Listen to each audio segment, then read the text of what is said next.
Kudutshulwe abantu abahlanu omunye ushonele khona endaweni yesigameko nokuchaza ukuthi isibalo sabantu abashonile kulezi igameko sesenyukele kwabathathu. Lokwenzeka nje kusanda kwenzeka isigameko esifanayo esigodini iMachipisi endaweni eyodwa. Amaphoyisa asevule uphenyo. The Provincial Commissioner of Police in Limpopo, Lieutenant General Thembi Hadebe, has ordered that a task team be established to investigate another tavern shooting incident which left one person killed while 5 sustained injuries. Amongst the 5, 1 critical. The incident took place at a tavern in Parare, Make policing area in the early hours of Sunday. A number of spent cartridges were found on the scene. Omunye wonogada basesipane usesimweni esibucayi esibhedlela. Akabushwa umuntu kulezi igameko zombili kanti amalungu omphakathi athasephila ngokwesaba kule ndawo.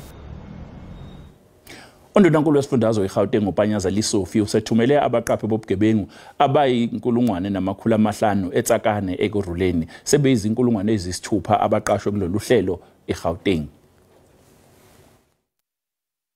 Thola umsebenzi kulentsha kusho ukufeza kwamaphupho ayo ekubambeni iqhaza isebenzela umphakathi. I've been wanting to serve my province and got the opportunity that I got now, and then it's so exciting that I will be able to be one of the peace officers in my province. Babalele izinkulungwane ezisithupha abala nobugebengu abazothunyelwa emalokishini ahlukene kanye nasemahostela ukuyosiza amaphoyisa okulwa nobugebengu.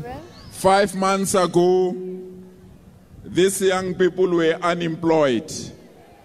6 months later, these young people are employed by Gauteng permanently, not for 3 months, not for 6 months, but forever.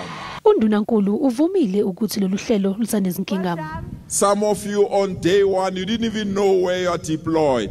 I'm proud to declare that from now on, all the things that were not there, they are fully there. You are now fully equipped to go and fight crime in our province. Inhloko ezokuphepha komphakathi eGauteng ithi kube umsebenzi omkhulu ukuhlanganisa lolu hlelo. In terms of the tools of trade, from the uniform, from the taser guns to the pepper sprays to the boots, all of those, may not seem that much if you look at per unit cost, but if you bring it down to times 6,000, it does add up. Ukuhlinzeka kwezinsiza kuzowasiza kakhulu amaphoyisa kanye nabaqaphi bokuthula ukulwa nobugebengu.